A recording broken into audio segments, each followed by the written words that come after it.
Boa noite. Vamos hoje para a nossa segunda aula do 6º módulo, Emoções e Sentimentos. E hoje nós vamos conversar um pouco sobre os sentimentos e tentar também compreender os tipos psicológicos que Jung fala e que Joana também traz na sua obra. Mas para começar, vamos pensar nos sentimentos, né, que seriam talvez um pouco contraditório. Mas os sentimentos, por incrível que pareça, é uma função psíquica racional. Então nós precisamos pensar sobre os sentimentos, sobre aquilo que sentimos. E como na aula anterior vocês já ouviram e já se emocionaram bastante, agora é a hora de sentir.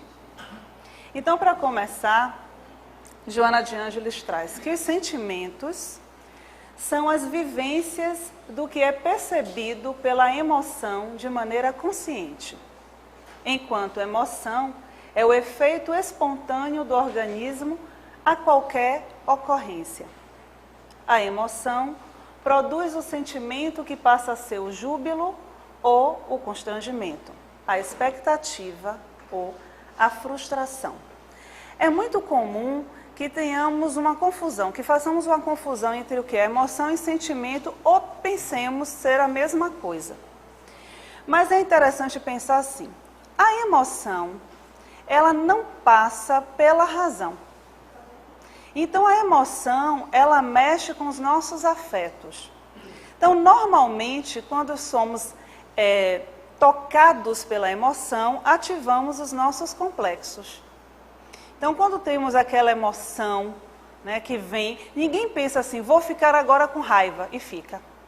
Né? Precisa acontecer uma situação que vai ativar um complexo, então ficamos afetados, e aí a emoção da raiva aparece.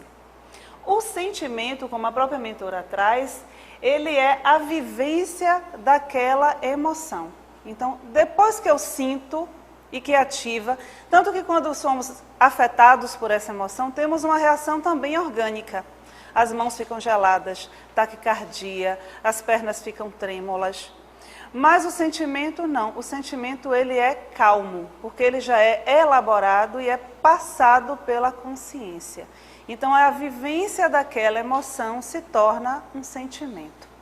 Então já no começo da nossa aula nós vamos quebrar um mito. Ninguém tem amor à primeira vista. Não existe isso, porque não dá tempo. Como é que você olha e já ama? Não deu tempo ainda de elaborar tão rápido. Então tem paixão à primeira vista. Né? Porque o que é que acontece? O coração dispara, a perna treme, o olho brilha. Isso tudo são reações orgânicas, físicas. O amor é uma construção daquela emoção que se chama paixão. Né? Então, depois de um tempo vivendo aquela paixão, até porque ninguém aguentasse, só quem tivesse um coração muito forte, né? Viver a vida toda apaixonada dá infarto. Então a gente precisa ter um momento de calma, que é o momento que esse sentimento vai se construindo e vai se transformando em amor. Então o que é importante quando nós começamos a pensar, né, nesse módulo estamos falando das emoções e dos sentimentos, é que psicologicamente, o sentimento é analisado, no caso por Carl Gustav Jung, como uma função da psique. Então, nós vamos aqui adentrar no tema do sentimento, mas não vamos falar do sentimento no sentido mais elevado, que poderíamos dizer, talvez, o sentimento vivenciado pelo self, uma instância maior. Estamos falando aqui do sentimento como uma função também da psique. Assim como é função da psique a intuição, assim como é função da psique o pensar. Mas, continuando com o sentimento, nós vemos também com Joana que no princípio do processo evolutivo, porém, os sentimentos, se encontram em germe nos instintos agressivos ou primários, que os vão liberando até o momento em que passam a exercer atividades especiais na conduta, direcionando as aspirações para o belo, o nobre, o bom e o elevado.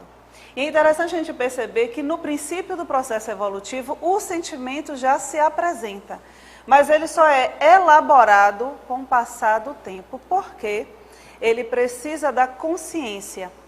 Então, quando o ego vai se estruturando, o sentimento também vai se aprimorando. Então, subentende-se com isso que quanto mais o ser humano evolui e se conhece e amplia a sua capacidade consciente, mais elaborados serão os seus sentimentos.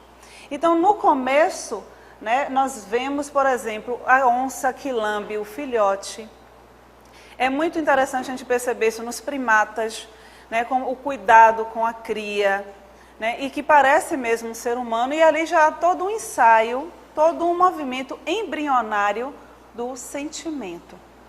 Então, nesse processo evolutivo, o sentimento já começa os seus primeiros ensaios, mesmo ainda não sendo a forma como nós, seres humanos, sentimos. Mas é a partir desse processo que essa energia que vai se transformando também como a emoção vai construir em nós o sentimento. Então, as emoções sempre vão existir? Sim.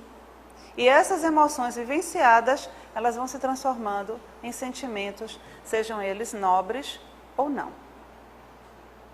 Bem, então Joana continua. Os sentimentos expressam a capacidade que possui o ser humano de conhecer, de sentir e compartilhar as emoções que o vitalizam nas suas diversas ocorrências existenciais.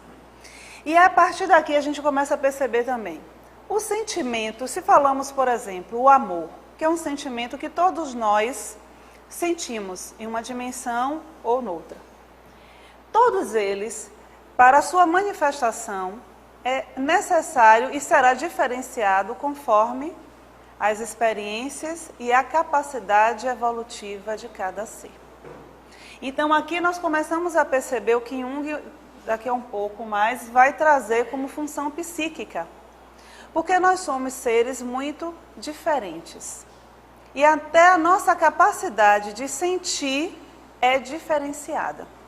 Então, muitas vezes, nós exigimos de alguém que sinta exatamente aquele mesmo sentimento, no caso o amor, da mesma forma que eu sinto, que perceba aquela situação da mesma forma que eu percebo.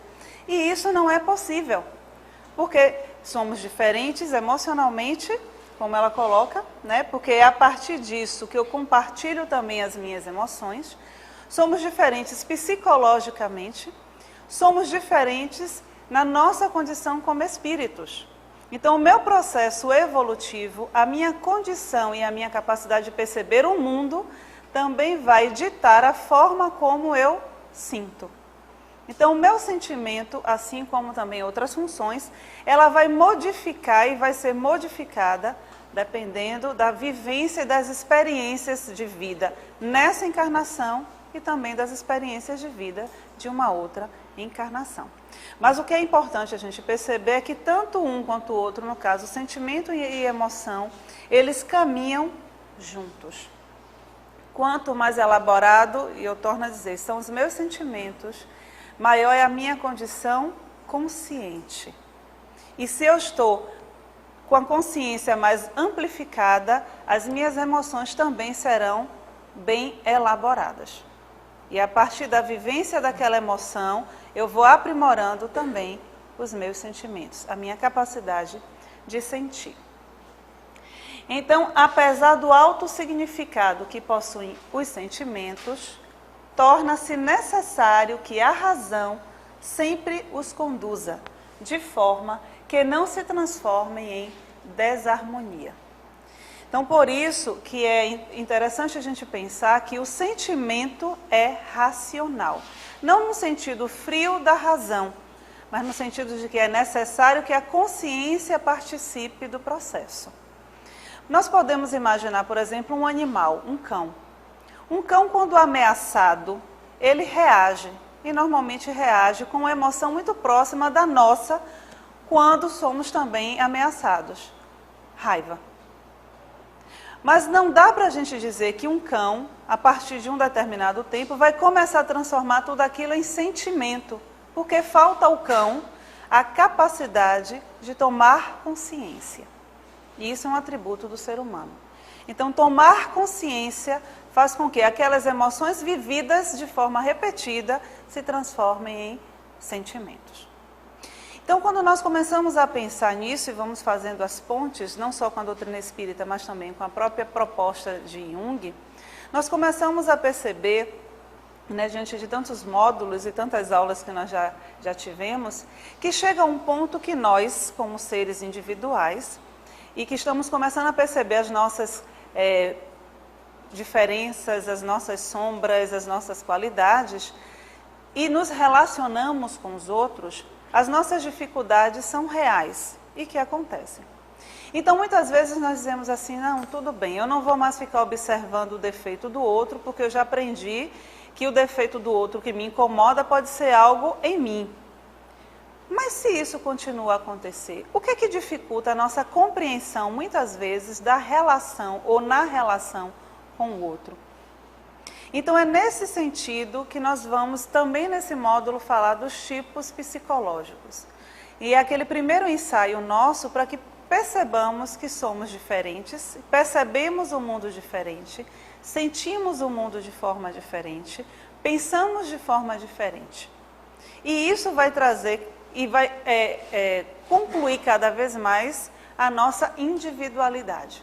Então, eu como ser individual e único, sou diferente de um outro que também vai pensar, sentir e que viveu experiências, teve emoções e que transformou essas emoções em sentimentos de forma diferenciada da minha. Então, eu vou começar hoje esse treino nosso para começarmos a nos identificar, e eu espero que vocês se encontrem aí nesses testes. Vou desafiá-los para tentar descobrir qual é o meu tipo psicológico. Imaginemos todos nós que chegamos em uma sala e encontramos uma cadeira. Eu não vou dar mais nenhum detalhe da cadeira. Só pensem que nós entramos em uma sala e encontramos uma cadeira. Imagino que vocês já começaram a pensar muitas coisas. No final da aula nós vamos voltar para a nossa cadeira. Bem, tipos psicológicos. Tipo é uma disposição geral que se observa nos indivíduos, caracterizando-os quanto a interesses, referências e habilidades. Por disposição, deve-se entender o estado da psique preparada para agir ou reagir numa determinada situação. Uma curiosidade, quando Jung começou a estudar a tipologia, ele foi estudar a tipologia justamente porque muitos dos seus conceitos não eram compreendidos por Freud e nem por Adler. Então ele começou a perceber que como é que os três que pensavam de uma forma bem direcionada e estavam todos estudando o mesmo tema, vamos dizer assim, não conseguiam perceber a mesma coisa do mesmo jeito. Então ele começou a fazer investigações a partir dos sonhos dos seus pacientes, da própria mitologia, e aí ele foi percebendo que era impossível que as pessoas conseguissem enxergar sequer um mesmo objeto da mesma maneira. E aí ele foi então buscar o que ele chamou de tipo. Tipo é exatamente essa disposição geral que é percebido em nós, que vai caracterizar os nossos interesses, as nossas referências e as nossas habilidades. E aí, o sentimento que nós estávamos pensando e conversando um pouco antes, entra como um tipo psicológico. Existem pessoas que são tipo sentimento. E não fiquem pensando que são pessoas sentimentaloides. Não é nada disso. Mas são pessoas que são direcionadas para o sentimento. Bem, continuando com essa proposta de Jung. Ele denominou 4 funções psíquicas. Tipo pensamento, tipo sentimento, tipo sensação e tipo intuição.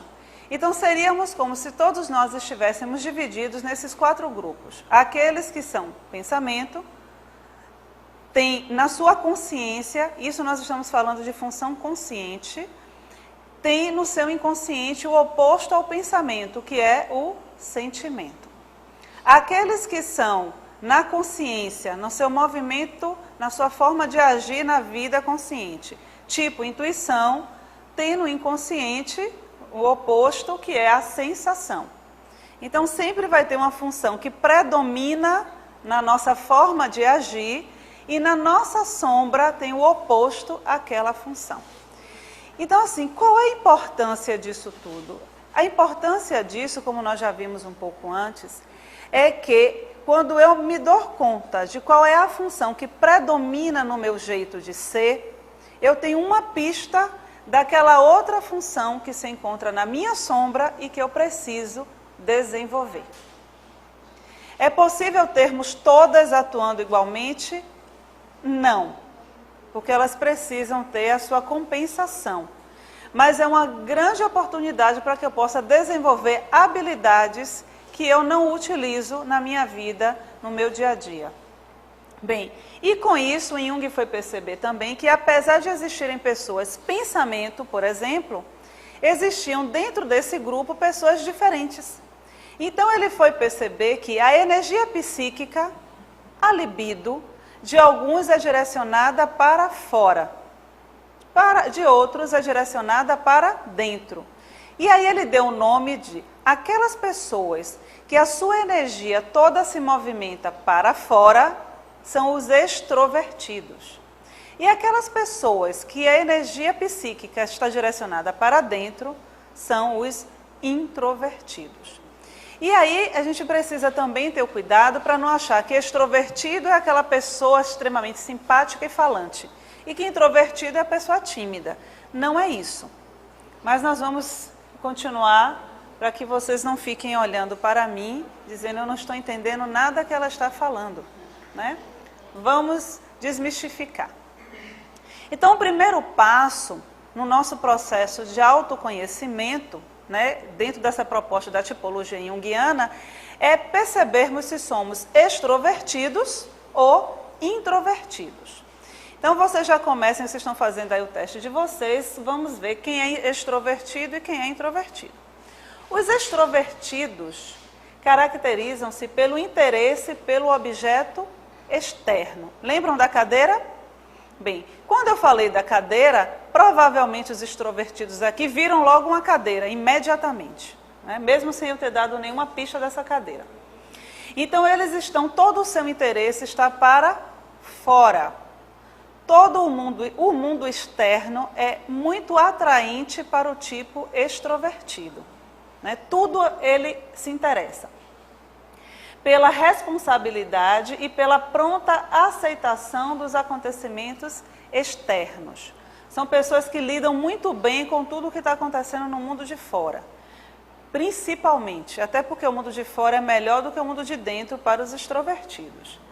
Se parecer com os baianos, é pura coincidência, viu?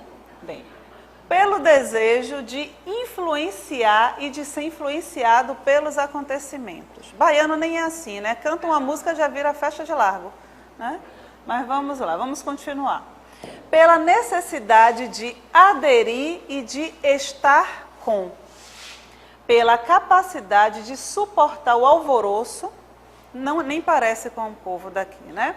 E todo tipo de barulho, e considerá-los até agradáveis, pela constante atenção dada ao mundo circundante, pelo cultivo de amigos e de relações nem sempre escolhidos com cuidado, e finalmente pela grande importância atribuída à imagem com que nos mostramos. Então esses são os extrovertidos.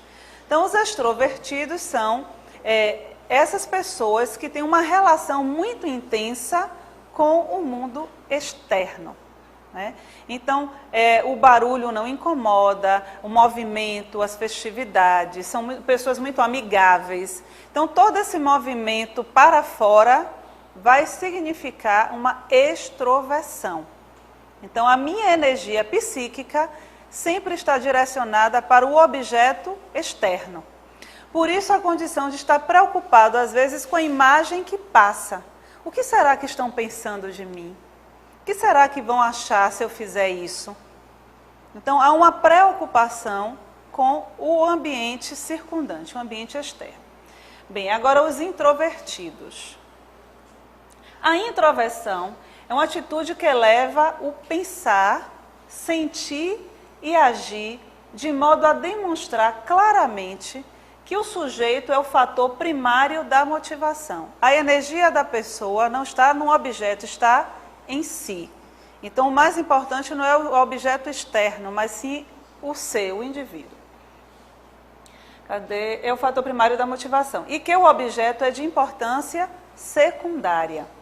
Ele tem sempre de provar que tudo o que faz depende de suas próprias decisões e de suas convicções, e não da influência de outrem ou porque deseja agradar alguma pessoa ou conciliar uma opinião. Então, perceberam que o movimento do introvertido é bem diferente, né? Não está no objeto externo, está na pessoa, na individualidade. Não há uma preocupação em agradar os outros.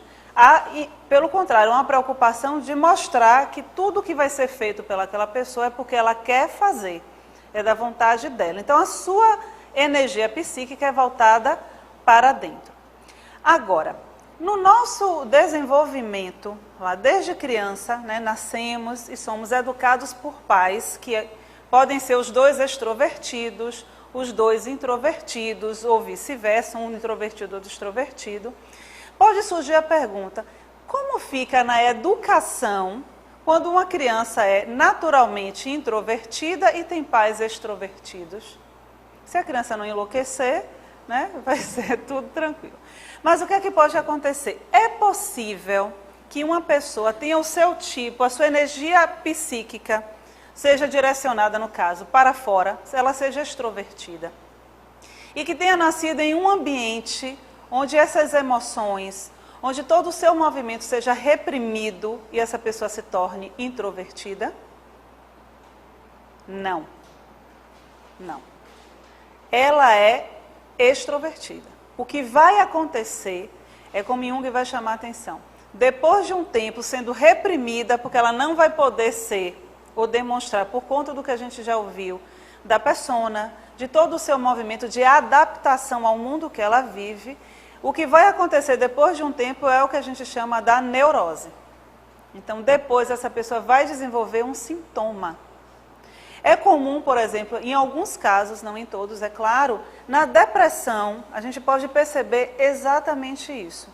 Uma pessoa que naturalmente é introvertida e ela vive durante muito tempo em sua vida como uma pessoa extrovertida. E todo aquele conteúdo que naturalmente é chamado para dentro, porque esse é o movimento do introvertido, e que não é feito, chega um momento que a própria psique puxa essa energia e a depressão vem, o sintoma neurótico vem, para que a pessoa possa se ajustar dentro do seu tipo. Então, a gente já começa a ver aqui que, independente, né, das situações também externas, a psique também se autoajusta. Por isso, mais adiante nós vamos ver isso em alguns módulos, que algumas situações neuróticas ou a doença psicológica aparece como uma forma de reajustamento psíquico. A psique, por conta própria, ela vai se ajustando. Mas agora que nós já conhecemos o introvertido e o extrovertido, nós vamos para os tipos. Então, vamos lá. Lembram da cadeira? Bem, então, a sensação, que é um tipo, né, uma função psicológica, a sensação, que é a percepção sensorial. Então, quando nós falamos da sensação, nós estamos falando de todos os órgãos do sentido. São aquelas pessoas que são muito sensíveis, ou seja, o ouvido, o nariz, boca, tudo é muito usado, né, por essa pessoa. Então, a sensação, a função psíquica de sensação em mim, me diz que algo existe. A cadeira existe. Quando nós voltamos na nossa caminhada como seres, a criança, lá no comecinho, quando ela começa a engatear, o que é que ela faz com tudo que ela pega? Põe na boca.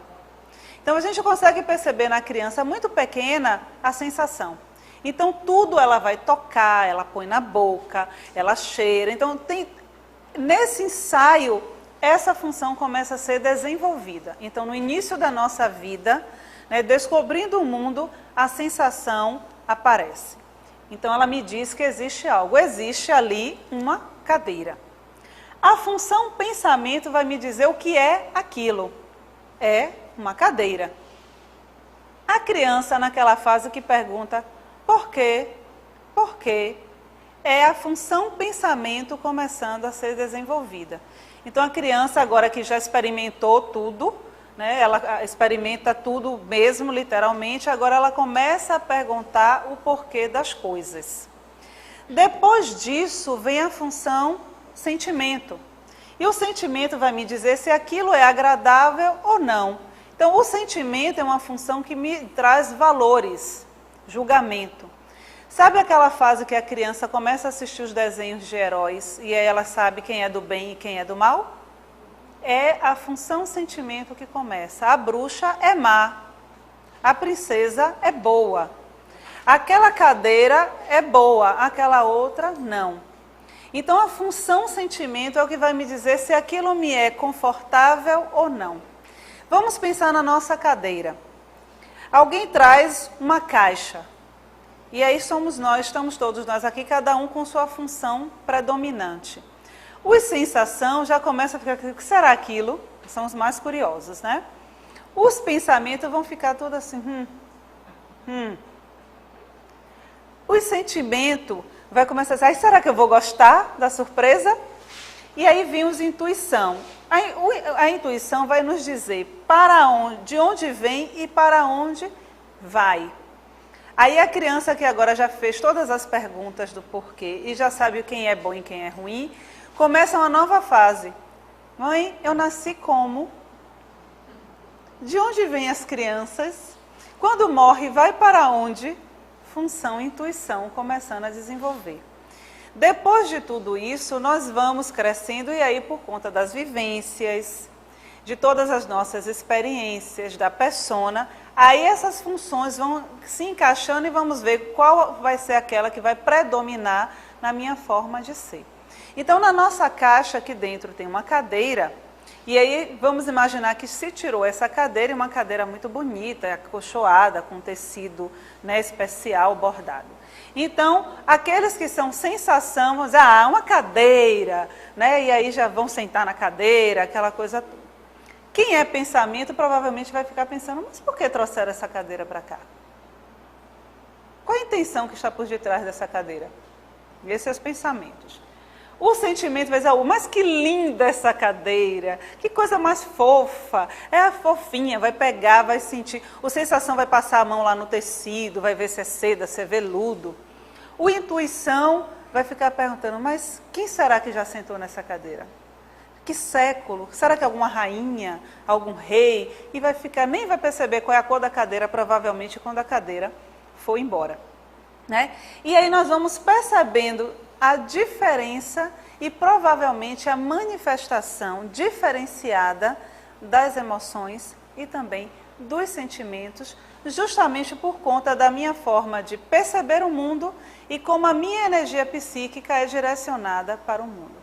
Se ela for direcionada de forma extrovertida, eu vou perceber tudo primeiramente no objeto. Se ela for introvertida, tudo vai se referir sempre a mim. Então aquela cadeira não é apenas uma cadeira para o introvertido. Precisa saber se dentro de mim existe alguma referência que me diga se aquela cadeira é interessante ou não. O extrovertido senta na cadeira, sem nenhuma preocupação. Né?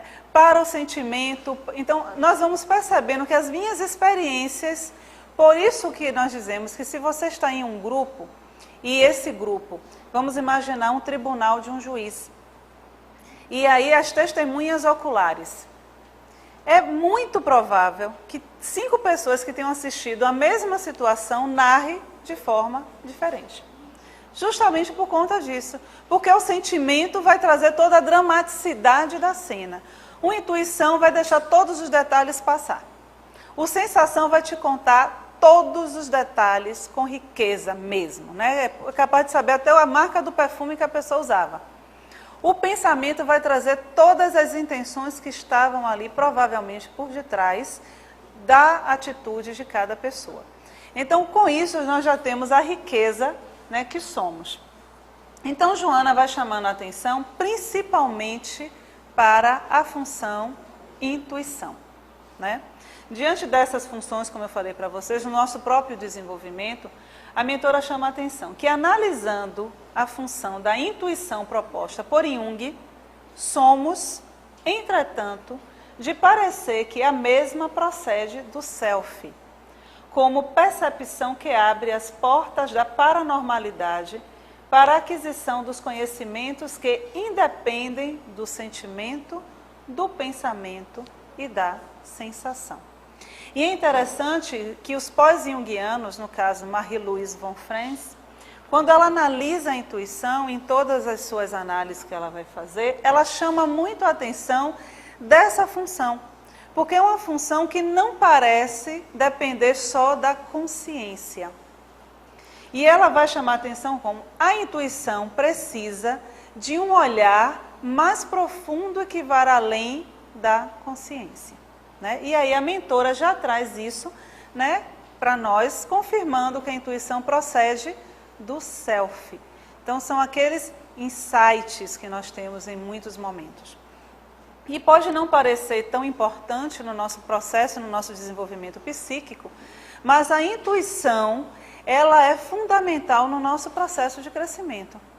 Porque quando temos esse insight intuitivo, essa conexão com o self, muitas vezes nós temos respostas que a própria consciência, ou seja, o ego, não consegue abarcar. Então, aqueles momentos, e aí nós chamamos a atenção da importância da meditação, né, daquele momento de silêncio exterior e também de um silêncio interior, de uma conversa profunda consigo mesmo, né, de todas aquelas perguntas que nós fazemos, porque é nesse processo de conexão comigo, consciente inicialmente, que a minha própria psique pode me mandar uma resposta, um símbolo, que é como aparece nos sonhos às vezes. É interessante um caso de um homem, um empresário, e ele era uma pessoa muito pobre e que ele era tipo intuitivo. Então ele tem uma visão extremamente aguçada para as coisas que vão dar certo. E esse homem então conseguiu de uma situação simples transformar aquilo em uma grande riqueza e se tornou um grande milionário. Com o passar do tempo, esse homem que estava com a sua função, intuição, sendo usada o tempo todo para o sucesso profissional, tem como oposto a si a sensação, né? Então ele não estava usando muito a sensação. E esse homem tem um sonho. E nesse sonho, ele encontra um homem vestido todo esfarrapado. E esse homem olha para ele e diz assim, ele começa a ter uma doença, um sintoma físico, e esse homem olha para ele e diz assim, olha, tem uma forma de você não adoecer mais. Você precisa entrar em contato comigo. E ele não entendia o que era esse entrar em contato comigo. E esse sonho persistia e a doença aumentava, os sintomas aumentavam. Certa noite, ele no sonho pergunta a esse homem esfarrapado, como eu posso entrar em contato com você? E o homem diz, você precisa comprar um cavalo. E aí, a história é longa, o que a gente vai perceber aí é que este homem que se deixa entrar em contato, né, com esse sinal, essa função intuição que vai aparecer também em seu sonho, mesmo sendo a sua função superior, ele vai viver agora aquilo que estava na sua sombra, que é o oposto, a sensação.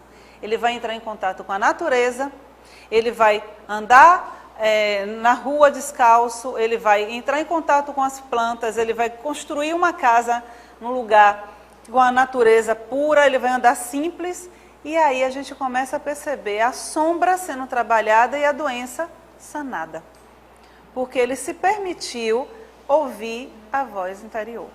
Então a intuição, ela tem que ser, em muitos momentos da nossa vida, atendida e seguida. Porque ela aponta para aquilo que a minha consciência não consegue perceber. Bem, então Joana, ela vai trazer que as funções psíquicas devem constituir um todo harmônico sem predominância de alguma em detrimento de outra, proporcionando o amadurecimento, portanto, a plena realização da consciência. Por que ela vai trazer a proposta de uma harmonia? Porque é justamente a partir disso que nós vamos vivendo, como sempre, a proposta do equilíbrio. Então, esse todo harmônico que somos também vai se apresentar nas nossas funções. Então, se a minha função principal é o pensamento, eu preciso entrar em contato com o sentimento que está na sombra, no inconsciente. Mesmo sabendo que as outras duas funções, elas não ficam sem uso. Na verdade, elas vão usar o que Jung chama de função auxiliar. Então, de vez em quando, um exemplo, se eu sou sensação, de vez em quando eu estou usando o meu pensamento e o meu sentimento. Mas a minha intuição fica lá o tempo todo sendo a função que se encontra na sombra. Então, a proposta da mentora é justamente que possamos harmonizar. Porque a partir do momento em que eu entro em uma harmonia, né, das minhas funções, eu também entro em um contato mais profundo com o eu que sou, com as minhas emoções e também com os meus sentimentos.